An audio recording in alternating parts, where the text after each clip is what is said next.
வாக்களிக்க போகிறதுக்கு முன்னாடி இந்த கதையை முழுமையாக கேட்டுட்டு போங்க.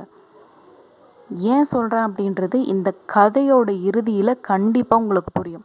நம்ம 5 வருஷ வளர்ச்சியை 5 நிமிஷத்தில் கிடைக்கிற தொகையோ இல்லை பொருளோ ஈடு செய்ய முடியுங்களா? நம்ம செய்கிற தவறு என்ன தெரியுங்களா? நம்ம போடுற ஒரு ஓட்டால் என்ன மாறிட போகுது அப்படின்னு ரொம்ப அலட்சியமாக இருக்கிறோம். ஆனால் அந்த ஓட்டு சமூகத்தில் எவ்வளோ பெரிய பாதிப்பை ஏற்படுத்துது அப்படின்றதையும், இந்த தேர்தல் அப்படின்ற திருவிழாவுக்கு முன்னாடி நம்ம மனசாட்சியில் கேட்குற பல கேள்விகளை முன்வைக்கும் கதையாக தான் இந்த மாற்றத்தை தேடிய மல்லிகாபுர கதை.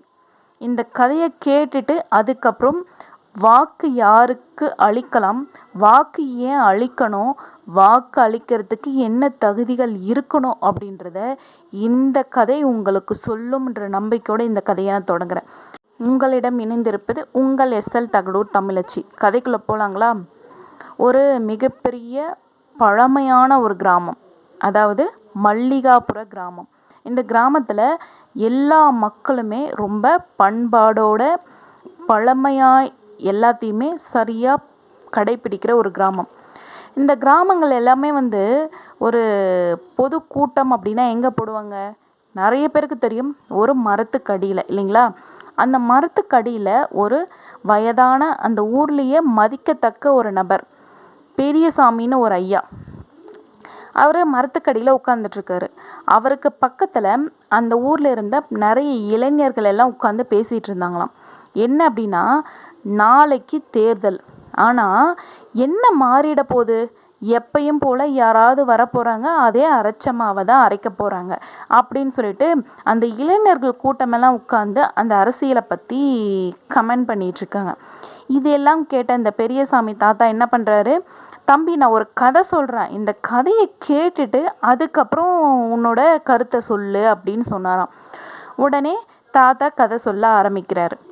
என்ன அப்படின்னா, அந்த கிராமத்தில் ஒரு போட்டி வச்சாங்களாம். என்ன அப்படின்னா, ஒரு பெரிய கூடை, அந்த கூடை நிறைய பழங்களை சேகரிக்கணும். அந்த பழங்களை வச்சு தான் நீங்கள் அடுத்த 5 வருஷத்துக்கு மக்கள் எல்லாருக்குமே சாப்பாடு போடணும் அப்படின்னு சொல்லிட்டு ஒரு போட்டி. அந்த போட்டியில் அந்த பழங்கள் எல்லாம் சேகரித்து கொண்டு வந்து கொடுக்கறதுக்கு ஒரு தலைவன் வேணும் இல்லையா? அதனால் என்ன பண்ணுறாங்க, அந்த பழங்களை எல்லாம் சேகரிக்கிறதுக்குன்ட்டு ஒரு தலைவனை தேர்ந்தெடுக்கணும்னு சொல்லிட்டு சொல்கிறாங்களாம். அப்போ என்ன பண்ணுறாங்க, யாருக்கு விருப்பம் இருக்கோ அவங்க போட்டிக்கு நிற்கலாம் அப்படின்னு சொல்லும்போது ஒரு 3 பேர் தேர்ந்தெடுக்கிறாங்களாம். அந்த 3 பேரில் முதல் ஆள் என்ன சொல்கிறாராம், உங்களுக்கு பழங்கள் எதுக்கு, நான் உங்களுக்கு இப்போவே 1 கிலோ சர்க்கரை இலவசமாக தரேன் அப்படின்னு சொன்னாராம். 2வது நபர் என்ன சொன்னாராம், பழங்களெல்லாம் எதுக்குப்பா, உங்களுக்கு வேறு ஏதாவது வேடிக்கை காட்டுற மாதிரி ஒரு நிகழ்ச்சியை உங்களுக்கு செஞ்சு கொடுக்குறேன் அப்படின்னு சொன்னாராம். 3வது நபர் என்ன சொன்னாராம், நான் சரியான பழங்களை தேர்ந்தெடுத்து சேமித்து வைக்கிறேன், அந்த சேமித்த பழங்களை எல்லாமே அழுகாமல் பார்த்துக்கிறேன், அந்த பழங்களை எல்லாம் எல்லாருக்குமே சரிசமமாக பிரித்து கொடுப்பேன் அப்படின்னு சொன்னாராம். இதெல்லாம் கேட்ட மக்கள் என்ன சொன்னாங்க, எல்லாருமே முதல் நபருக்கு ஓட்டு போட்டாங்களாம். முதல் நபர் என்ன சொன்னார், அப்போ கிடைக்கிற பழம் எதற்கு, நான் இப்போவே உங்களுக்கு 1 கிலோ சர்க்கரையை ஃப்ரீயாக தரேன் அப்படின்னு சொன்னாராம். உடனே மக்கள் எல்லாருமே அந்த 1 கிலோ சர்க்கரைக்கு ஆசைப்பட்டு என்ன பண்ணாங்க, ஓட்டும் போட்டாச்சு, அவரை தலைவராக தேர்ந்தெடுத்தும் ஆயிட்டாங்க.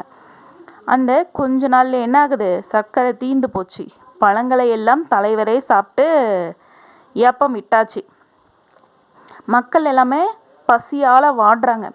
அப்போ தான் உங்களுக்கு புரிஞ்சதான், 1 கிலோ சர்க்கரைக்கு ஆசைப்பட்டு நம்ம 5 வருஷம் ஆட்சியை இப்படி கோட்டை விட்டுட்டோமே அப்படின்னு சொல்லிட்டு, நம்ம யார் சரியானவன் அப்படின்னு தேர்ந்தெடுக்காமல் நம்ம ஒரு நாள் ஆசைப்பட்டு, அதுவும் 5 நிமிஷத்துக்காக ஆசைப்பட்டு நம்ம எவ்வளோ பெரிய வாய்ப்பை தவற விட்டுட்டோம் அப்படின்னு சொல்லிட்டு மக்கள் ரொம்பவுமே கவலைப்பட்டாங்களாம்.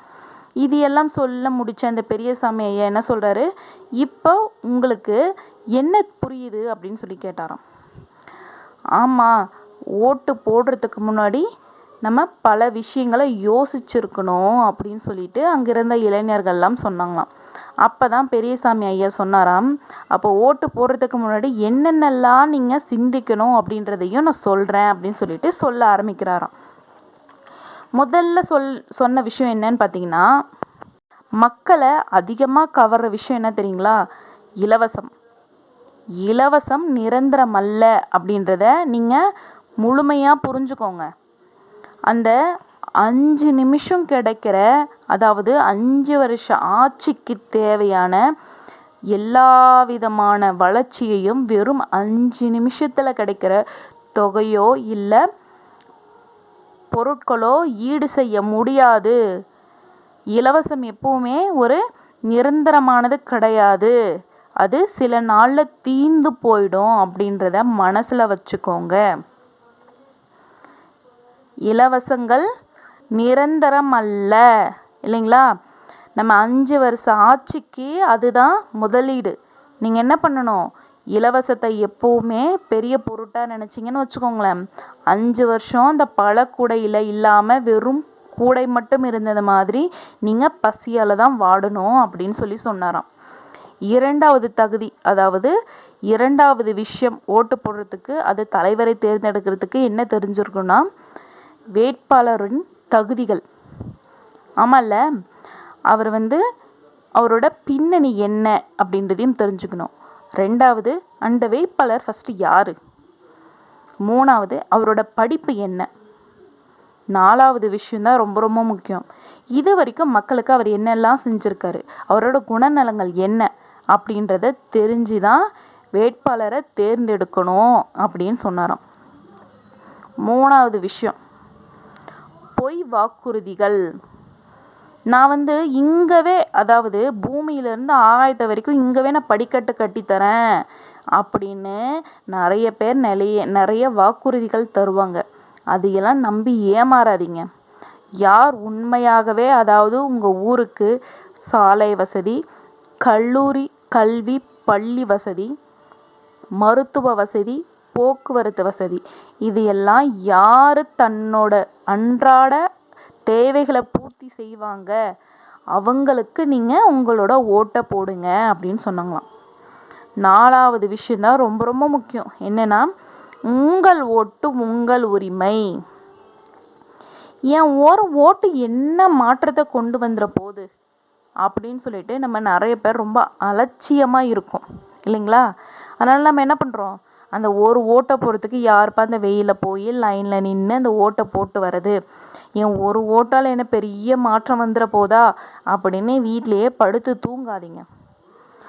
ஒரு ஓட்டு கூட ஆட்சி செய்யறதுக்கு தகுதியே இல்லாத நபரை நீக்கம் செய்யவும் உங்களோட ஒரு ஓட்டு தீர்மானம் செய்யும் அப்படின்றத மறக்காமல் நினைவில் வச்சுக்கோங்க, சரிங்களா?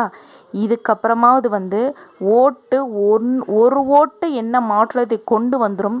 அப்படி மாற்றம் கொண்டு வராமல் நீங்கள் ஓட்டு போடாமல் இருந்தீங்கன்னா நம்மளோட நாட்டோட எவ்வளோ பெரிய பாதிப்பு வருது அப்படின்றதையும் நீங்கள் புரிஞ்சு நடந்துக்கோங்க அப்படின்னு சொன்னாராம். இன்னொன்று சொன்னார், வாக்கு அப்படின்றது விற்பனைக்கு அல்ல, அது நம் நாட்டின் தலைவிதியை எழுதும் பேனா. அதை சரியாக மைக்கொண்டு எழுத வேண்டியது குடிமக்களோட உரிமை. ஒவ்வொரு குடிமகனும் ஓட்டு போடுறதுக்கு முன்னாடி இதை ஒரு டைம் படிச்சுட்டு போனீங்க அப்படின்னாவே, அதாவது காதால் கேட்டிங்கனாவே, நம்ம நாட்டுக்கு, நம்ம ஊருக்கு, நம்ம வீட்டுக்கு நன்மை செய்யும் நபர் யார் அப்படின்றத உங்கள் மனசாட்சியோட போய் ஓட்டலிங்க. யாரும் இலவசத்தை நம்பியோ பொய்யான வாக்குறுதிகள் நம்பியோ நீங்கள் ஓட்டை போடாதீங்க. ஆனால் ஓட்டு போடவும் மறக்காதீங்க. நன்றி, வணக்கம்.